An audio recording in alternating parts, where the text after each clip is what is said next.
اور گناہوں کے چھوڑنے کا ثواب بھی ملے گا۔ ایک بزرگ کہا کرتے تھے جنت 2 قدم پر ہے۔ کیا مطلب؟ انسان کے 2 قدم ہوتے ہیں نا، اور 2 قدموں کے درمیان کتنا فاصلہ ہوتا ہے؟ فٹ کا، 1.5 فٹ کا۔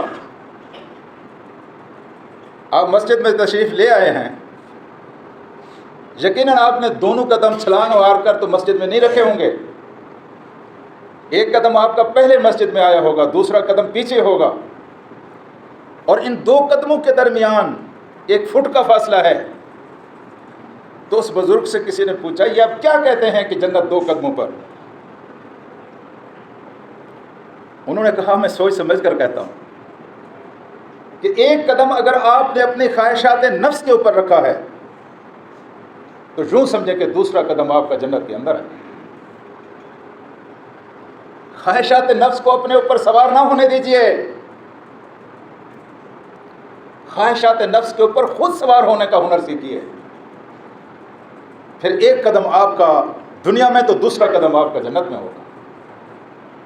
وہ اس لیے کہا کرتے تھے کہ جنت 2 قدم کے بعد۔ خواہشات نفس کو غلام بنانا یہ گرے پڑے لوگوں سے نہیں ہو سکتا۔ یہ ہم جیسے بطونی لوگ، بڑے نصیبے والے لوگ، ضبط نفس، کنٹرول خواہشوں کے اوپر، رسم دنیا بھی ہے، موقع بھی ہے، دستور بھی ہے، وہ بھی کر رہا ہے، وہ بھی کر رہا ہے، وہ بھی کر رہا ہے، پوچھنے والا بھی کوئی نہیں ہے، روکنے والا بھی کوئی نہیں ہے، لیکن پھر بھی میرے پر قدم گناہ کی طرف نہیں بڑھتے۔ خواہشات نفس کے اوپر کنٹرول، میں کو مارنا اس طرح کا مارنا نہیں ہے جس طرح کسی کیڑے کو مارا جاتا ہے، جس طرح کسی جانور کو ذبح کیا جاتا ہے۔ نفس کو مارنے کا مطلب یہ ہے کہ اپنی انا کو آپ مارے نہ، زندہ رہنا اس کا مطلوب بھی ہے، مقصود بھی ہے، اس کو اپنے کنٹرول میں کر لیں۔ جب آپ کی ذات کا مسئلہ ہو تو آپ سب کچھ برداشت کر جائیں۔ کوئی گالی دے رہا ہے اس کو دعا دے دیں، کوئی پتھر پھینک رہا ہے اس کی طرف آپ پھول پھینکیں، جبکہ آپ کو حق حاصل ہے کہ پتھر کے جواب میں پتھر آپ مار سکتے ہیں۔ جب حق دینے کا مسئلہ آئے تو 10 روپے دینے ہیں تو 11 روپے دیں، اور جب حق لینے کا مسئلہ آئے 10 روپے لینے ہیں 9 روپے لیں۔ یہ ہے نفس کو مارنا۔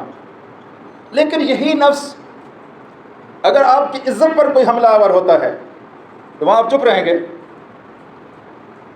دین کی حمیت پر کوئی حملہ آور ہوتا ہے تو وہاں آپ چپ رہیں گے؟ وہاں تو اس مائع کو زندہ ہونا چاہیے، مائع کو زندہ ہونا چاہیے، اور اینٹ کا جواب پتھر سے دینا چاہیے، اور اگلے کو محسوس ہو کہ یہ لوہے کا چنا ہے، نہ اس کو نگلا جا سکتا ہے، نہ اس کو اگلا جا سکتا ہے۔